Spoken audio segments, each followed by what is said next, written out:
गाँ रे हेबो विकास गाँ ठू आरंभ करी सहर बासिंदा समस्त सुविधा पाई राज्य सरकार माळमाळ योजना करुछंती किपरि सरकार को एही समस्त योजनार सुफल समस्ते पाइबे सेथिपाई गाँ ठू आरंभ करी सहर पर्यंत माळमाळ सरकारी कर्मचारी को नियुक्ति करा जायछि। जो कर्मचारी माने गाँ गाँ रे पहुंची लोकंकर समस्या बुझिबा सहित समस्या अनुसार सरकार को योजना लोकों को टिकट रे पहुंचाइबे। पाळमाळ योजना एवं कार्यकारी थाई मध्य कोरुकोंडा ब्लॉक सदर महकुमा रे थिबा दोरा साहिर लोकों को पाई बिजुली आलोक सात सपन।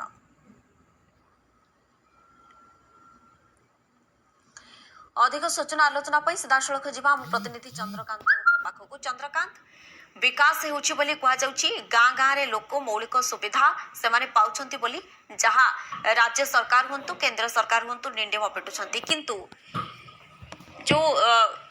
कोरुकोंडा ब्लॉक रो सदर महकुमा रे दोरा साही अछि एपर्यंत सेमानक पाखरे बिजुली पहुंचिनी आ सब किछि डिजिटल हेउछि पिलांको पाठ पढ़ा सब किछि तो असुविधा हेउथिबो।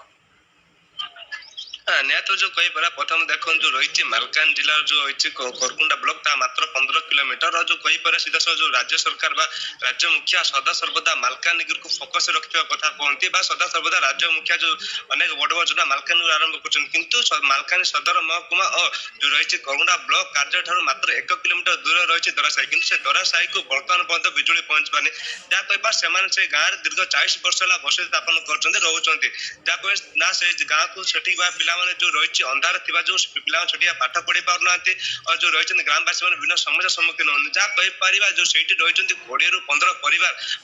अनेक समस्या सम्मुखीन होती जो जिते कहवा जदि ब्लॉक सदर महकुमा और जो जिलापाल कार्यालय ठारू जो 15 किलोमीटर दूर जो कहवा मालकान सदर महकुमा 15 किलोमीटर दूर रही जदि जो ग्रामवासी मैंने निजर सुविधा पाई पार नांती जो रही बिजुली समस्या पहुंची पारनी तो जो रही कहवा साइमन अंचल हो कि माथिली अंचल अनेक अंचल जो दुर्गम गाँव गुड़िक विकास किभଳି पहुंचुथिबो जहाँ सरकार माळमाळ योजना जो कराइछा कहाँ पे कराइछ बोले लोक मन प्रश्न करछन्ती जा कहबा जो से अंचल रे जो माळमाळ योजना थाई मध्ये लोक मन पाउ नांती जा ब्लॉक सदर महकुमा ठारू मध्ये जो रही 1 किलोमीटर दूर रहिबा विभिन्न प्रकार समस्या सम्मुखीन होछन तो ए संबंध रे मध्ये ब्लॉक सदर महकुमा पंचायत हेडक्वार्टर किबा जो सेमाने जिल्लार विभिन्न बड़ बड़ मुखिया मन पाकु मध्ये सेमाने निज समस्या जणैतन्ती, किंतु ता आज पर्यंत समाधान नै पारने जहाँ फल रे सेमाने राति अध्या विभिन्न समस्या सम्मुखीन होछन्ती। जा आ गोटे कथा जो से गाँ ठारे पाखरे एक नदी अच्छी और एक जंगल मध्य अच्छी जो से जंगल मध्य अनेक जो हिंसा जीवजंतु से अंचल नदी को पानी पिया आसन जहाँ फल संध्या 6टा से जो ग्रामवासी मैंने भय भितर घर बाहर ना तो यहाँ केवल जो रही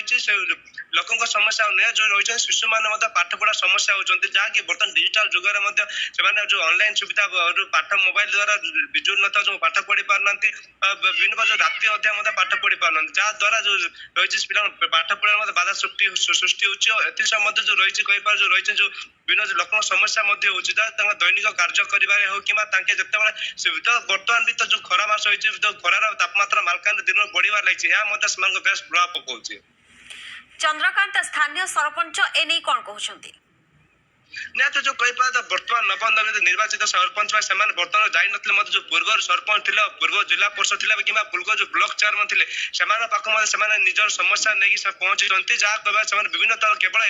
केवल ब्लॉक चेयर जनप्रतिनिधि बीडीओ हो कि कलेक्टर पाक विभिन्न प्रकार समस्या गाँव समस्या नहीं जाती किंतु केवल प्रतिश्रुति रही जहाँकि 70 वर्ष केवल प्रतिश्रुति और सहारा ही पाई कि बर्तमान गाँव में बिजुली देखी ना तेणुकर जो रही से गाँव समस्या दिन बढ़ी लगी तो बर्तमान जो रही 4G जुगर जो बर्तमान जो ऑनलाइन सिस्टम जो दिवस कोरोना कटक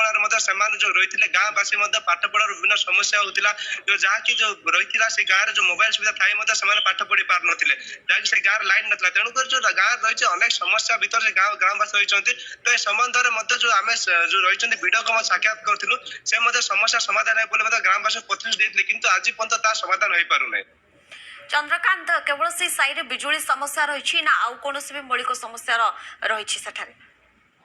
गाँव तो केवल बिजुली समस्या नहीं से गाँव जेहतु 20 ରୁ 15 परिवार गाँव में मौलिक सुविधा अनेक रही जहाँ गाँव में 20 परिवार को जो पानीय जल व्यवस्था दि जाए ना जहाँ कहवा एक चुआ पांडु से पानीय जो जल संग्रह कर पीछे तो बारंबार जनवा जो 20 वर्ष जो रही तो जन जो रही जिलापाल कि विडीओ को जनला विडीओ सेठा एक बोरिंग खुटे कि टीएल सठिक पानी बाहर ना केत लुआ कलंगी पानी बाहर तो एक चुआर भरसा नहीं जहाँपर से चुआ पानी से जो व्यवहार कर ତେଣୁ ସେ ଚୁଆ ପାଣି ମଧ୍ୟ ସେ ଗୋଟିଏ ଚୁଆ ଥିବାରୁ ସେଇ ଯୋଉ ରହିଛନ୍ତି ହିଂସ୍ର ଜୀବଜନ୍ତୁ ସେ ଚୁଆର ପାଣି ବ୍ୟବହାର କରୁଛନ୍ତି ଆଉ ସେ ଚୁଆଟି ଖୋଲା ଥିବା ଯୋଗୁଁ ମଧ୍ୟ ଯୋଉ ରହିଛି ଗାଁର ଯୋଉ ପୋକ ଜୋକ ମଧ୍ୟ ସେଠାରେ ପଡିବା ଦ୍ୱାରା ସେମାନେ ସେଇ ପାଣି ପାନୀୟ ଦ୍ରବ୍ୟ ବ୍ୟବହାର କରୁଛନ୍ତି ଯାହାଦ୍ୱାରା କି ସେମାନେ ନାନା ରୋଗର ମଧ୍ୟ ଶିକାର ହେଉଛନ୍ତି ତେଣୁକରି ରୋଗରେ ମଧ୍ୟ ସେ ଗାଁରେ ଅନେକ ଲୋକ ମୃତ୍ୟୁବରଣ କଲେଣି ଓ ଲାଇନ ଯୋଉ ଅସୁବିଧା ଯୋଗୁଁ ମଧ୍ୟ ସେ ଗାଁରେ ଅନ୍ଧାର ସମୟରେ ମଧ୍ୟ ଲୋକମାନେ ବାହାରି ପାରୁନାହାନ୍ତି ସେ ଗାଁରେ ବିଭିନ୍ନ ପ୍ରକାର ସରୀସୃପ ଦେଖାଯାଉଛନ୍ତି ତେଣୁକରି ଗାଁରେ ଯୋଉ ରହିଛି ପାନୀୟ ଜଳ ସହ ଏକ ବିଦ୍ୟୁତ ସୁବିଧାର ଆବଶ୍ୟକତା ରହିଛି। ତେବେ ରାସ୍ତାଘାଟର ସମସ୍ୟା ରହିଛି କି ବିଜୁଳି ସମସ୍ୟା ଯେହେତୁ ଅଛି ରାତି ହେଲେ ଲୋକେ ଅନ୍ଧାରରେ ମଧ୍ୟ ଘରକୁ ଯିବା ଆସିବା କରୁଥିବେ। ନିହାତି ସେଇ ଅଞ୍ଚଳ ସେ ଯାହା କହିପାରିବା ଯେହେତୁ ସେ ନଦୀ ଅଛି ଏକ ତା ମୁଖ୍ୟ ରାସ୍ତା ସଡ଼କରେ ହିଁ ଗ୍ରାମଟା କିନ୍ତୁ ଗାଁର କିଛି ଯୋଉ ଭିତର ଯୋଉ ଗଳି ଜାଗାକୁ ଯିବାକୁ ହେଲେ ମଧ୍ୟ ନାନା ସମସ୍ୟାର ସମ୍ମୁଖୀନ ହେଉଛନ୍ତି ଲୋକ ଯେହେତୁ ସେ ଅଞ୍ଚଳ ଗୁଡ଼ିକ ବର୍ତ୍ତମାନ ରାସ୍ତା ମଧ୍ୟ ପହଞ୍ଚି ପାରୁନି ଯୋଉ ଲୋକମାନେ ଅଛନ୍ତି ସେମାନେ ଯୋଉ ଅନ୍ଧାର ଜୀବନ ଯାପନ କରୁଛନ୍ତି ଷ୍ଟ୍ରିଟ୍ ଲାଇଟ୍ ମଧ୍ୟ ସେଟା ପହଞ୍ଚି ପାରୁନି ଯାହାଦ୍ୱାରା ଅନ୍ଧାରରେ ହିଁ ଲୋକମାନେ ନିଜ ଘରକୁ ଯାଉଛନ୍ତି ଆଉ ଘରକୁ ଯିବା ସମୟରେ ଯୋଉ ବିଭିନ୍ନ ସରୀସୃପର ମଧ୍ୟ ଶିକାର ହଉଛନ୍ତି ତ ବିଭିନ୍ନ ଯୋଉ ରହିଛନ୍ତି ଯୋଉ ସରୀସୃପ ଗୁଡ଼ିକର ସେମାନେ ମଧ୍ୟ ଆଘାତ ହଉଛନ୍ତି ବେଳେ ବେଳେ ସେ ଆଘାତରେ ମଧ୍ୟ ଗୋଟେ ଲୋକ ମୃତ୍ୟୁବରଣ କରିଥିବା ବା ଆହତ ହୋଇଥିବା ସୂଚନା ଦେଇଥିଲେ ଗ୍ରାମବାସୀ ମାନେ। ଧନ୍ୟବାଦ ସମସ୍ତ ସୂଚନା ଆଲୋଚନା ପାଇଁ।